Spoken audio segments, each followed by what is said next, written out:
Eddie regresa como Cass, y aquí está la prueba casi irrefutable. Lo afirmo desde el primer segundo, porque todo lo que pasa en Stranger Things, los símbolos, la música, el lore, parece apuntar en la misma dirección. Si recuerdas la escena en la que Eddie sube al techo y se enfrenta a los Demobats, lo viviste, fue devastadora. Fue heroica, trágica y dejó un hueco enorme en el grupo. Ahora imagina que esa muerte no fue el cierre, sino la semilla de una transformación terrible y a la vez coherente con todo el universo que la serie ha construido. Suena loco, lo sé, pero escucha, voy a juntar las pistas una por una y al final tú tendrás que decidir si esto es una locura o una evidencia convincente de que Eddie vuelve como Cass. Primero, rápido recordatorio de quién es Eddie y por qué su vínculo con D&D importa. Eddie Munson era el centro del Hellfire Club. Era el Dungeon Master no solo de partidas, sino de una forma de ver el mundo. Enseñó a sus amigos a leer monstruos, a nombrarlos, a enfrentarlos con reglas y sobre todo con historias. Su conocimiento del lore de Dungeons & Dragons no era decorativo. La serie lo usó para traducir amenazas del Upside Down a algo que los personajes y nosotros pudiéramos entender. Por eso, si la serie quería insinuar un regreso con matices mitológicos, Eddie era el candidato perfecto. Su muerte y su conexión con el juego funcionan como un puente narrativo directo. Si te apasionan estas teorías, suscríbete y activa la campana. Aquí hacemos este tipo de análisis profundo y no te quiero perder el siguiente. Antes de seguir con la prueba número 3, un aviso rápido de nuestro patrocinador. Este video está patrocinado por Coinbase. Si alguna vez has querido empezar a invertir en criptomonedas o simplemente buscar un lugar seguro para explorar proyectos digitales relacionados con cultura pop, Coinbase es una de las plataformas más accesibles para principiantes. No es un consejo financiero, invierte con criterio y solo lo que estés dispuesto a arriesgar. Dicho esto, volvemos a la teoría. Ahora vamos al corazón del asunto. ¿Quién es Cass en el lore de D&D y por qué es relevante para Eddie? Cass es, en esencia, el teniente traidor de Vecna en la mitología de Dungeons & Dragons. Es conocido por portar una espada corruptora que lo vuelve casi inseparable de su oscuro amo. En varias versiones del lore, Cass termina traicionando a Vecna o siendo traicionado. En otras, su propia arma lo corrompe, transformándolo en una figura vampírica, una entidad que puede trascender la muerte y volver bajo formas inquietantes. Las palabras clave aquí son traición, espada corrupta, reanimación y vampirismo simbólico. Stranger Things no toma el lore de D&D literalmente, pero sí lo adapta como metáfora. Vecna es el maestro oscuro que manipula mentes. Sus tenientes pueden ser instrumentos o traidores. Ese paralelismo es la columna vertebral de esta teoría. Ahora empiezo a listar las pruebas que combinadas construyen el argumento. Primera evidencia visual. Los Demobats en la escena de la muerte de Eddie. No fueron murciélagos genéricos. Fueron criaturas del Upside Down que atacaron con una intensidad coreografiada. En D&D, los vínculos entre vampiros y murciélagos son clásicos. La serie usa iconografía de murciélagos para evocar lo vampírico y lo parasitario. Los Demobats no solo mordían, actuaban como vector, como un enjambre que consume, y en la imaginación fantástica, que podría servir para reanimar o corromper. ¿Coincidencia? Difícil de creer cuando la serie ha puesto tanto cuidado en la adaptación simbólica del juego. Además, la forma en que la cámara se queda en el cuerpo de Eddie, en las sombras que se acumulan y en pequeños detalles del vestuario, sugiere que hay capas narrativas que nos están hablando más de lo que se dice en voz alta. Segunda evidencia. La música. Master of Puppets no es solo un tema épico para un momento épico. La letra y su simbolismo encajan con la idea de control y manipulación. Frases cortas como Master, Master o ese sabor a títere describen dinámicas de dominación claramente relacionadas con Vecna y su control sobre seres humanos. Cuando Eddie toca esa canción en el techo, no está actuando como mero héroe de acción. Está interpretando un papel que la serie quiere que leamos como metáfora. Master of Puppets habla de alguien que controla desde la sombra, de obediencia forzada. Encender esa pista en ese instante no es un recurso azaroso, es una firma sonora que conecta una muerte con la idea de resurrección bajo control. Exactamente lo que la figura de Cass representa, un arma viviente que puede ser dirigida o que puede volver y elegir un camino propio. Tercera evidencia, el propio uso de nombres y referencias dentro del Hellfire Club. El grupo no solo hablaba de Vecna por inercia, nombraba estructuras, funcionamientos y traiciones dentro del imaginario de D&D. Los guionistas sembraron esos nombres desde temprano, porque saben que los fans los decodificamos. Plantar a Cass en la cosmovisión del Hellfire Club no es un cameo, es una promesa simbólica de que esa leyenda podría materializarse en la serie. Así que cuando vemos términos canónicos del juego resonando en conversaciones y partidas, tenemos razones para sospechar que la serie sigue ese mapa. Cuarta evidencia: la dirección y el montaje. Hay pequeños encuadres que, si los miras con lupa, conectan iconografía vampírica con la presencia de Eddie. No hablo de flechas en la espalda ni de explicaciones superficiales. Hablo de cómo la iluminación, el color de la sangre y los primeros planos de ciertos objetos, una hebilla, una sombra que se alarga, funcionan como puentes visuales hacia la idea de posesión o de transformación. Stranger Things no suele dejar estos detalles al azar. Cada elección visual puede estar hablando de posibles futuros. Y cuando se repiten motivos, murciélagos, cuerdas, instrumentos que manipulan, la probabilidad de que sea mera coincidencia baja significativamente. Hay además una quinta capa: las declaraciones públicas. Los hermanos Duffer y algunos productores han sido deliberadamente ambiguos sobre el destino de Eddie y sobre qué se puede esperar en la temporada siguiente. Joseph Quinn, por su parte, ha jugado con declaraciones que se prestan a la especulación.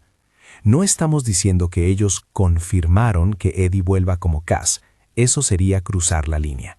Pero la ambigüedad cuenta como pista cuando se combina con las otras evidencias. En varios momentos, los creadores han dicho cosas que, leídas en conjunto, parecen diseñadas para mantener el misterio activo. Eso alimenta la hipótesis de que hay algo más preparado detrás de la muerte. No un cierre definitivo, sino un punto de inflexión.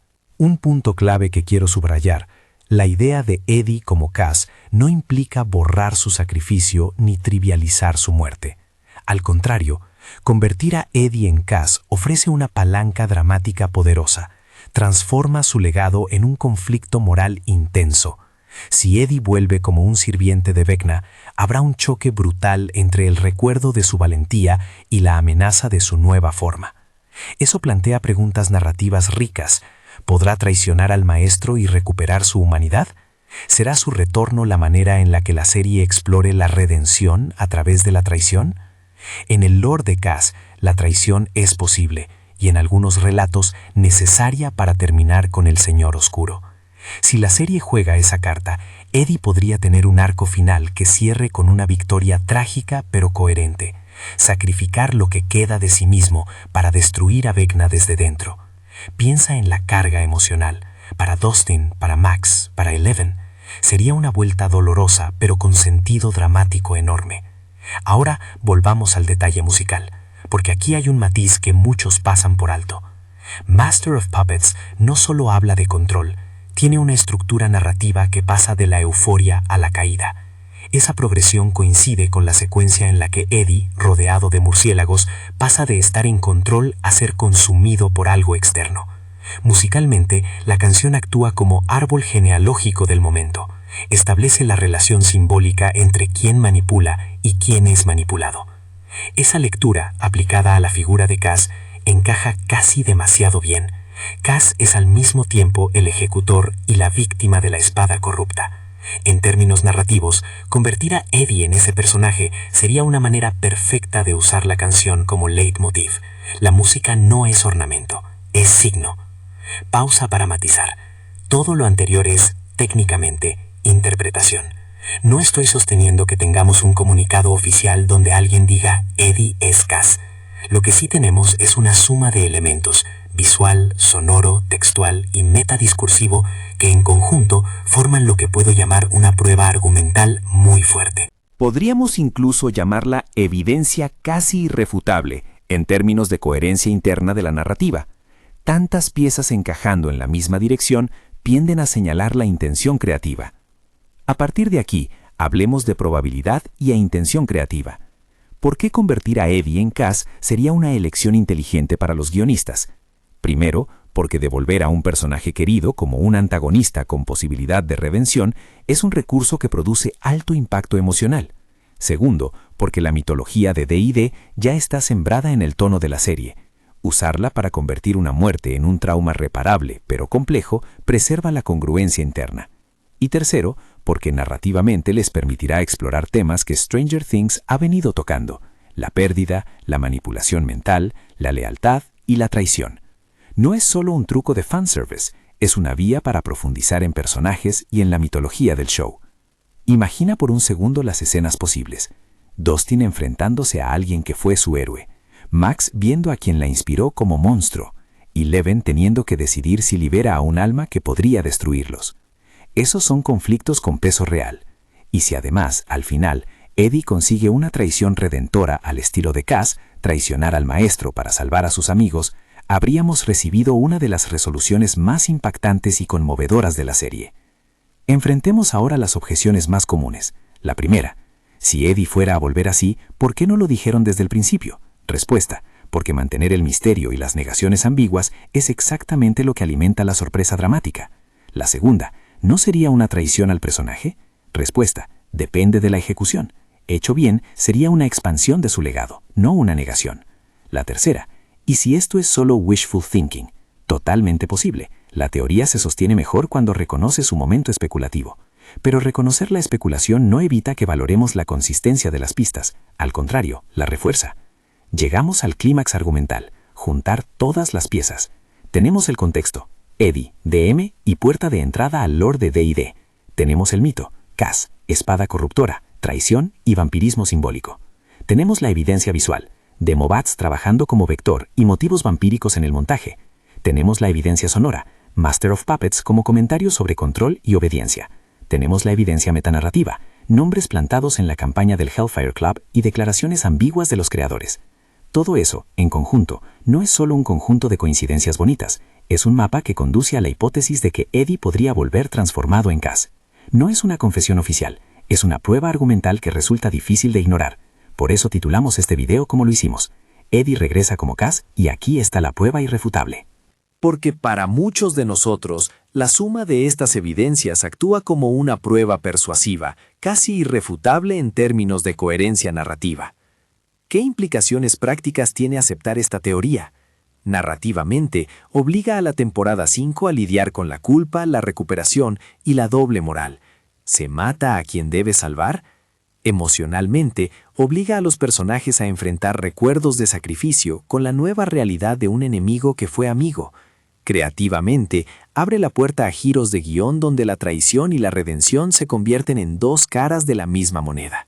Y para el fandom, significa que las conversaciones no terminarán con la muerte, apenas comienzan. Para cerrar, esto no es un veredicto judicial, ni una filtración con nombre y apellido. Es una construcción argumental, pero es una construcción con muchos cimientos. Si aceptas la premisa por un momento, el resto encaja de forma sorprendente. Y si te resistes, está bien. La belleza de Stranger Things es que permite lecturas múltiples, y esta es solo una. Sí, ambiciosa, pero también coherente con el ADN del show. Ahora te dejo con una pregunta directa. ¿Qué prueba te convence más? ¿Los murciélagos? ¿La canción? ¿El lore de Cass? ¿O las declaraciones ambiguas? Déjalo en los comentarios.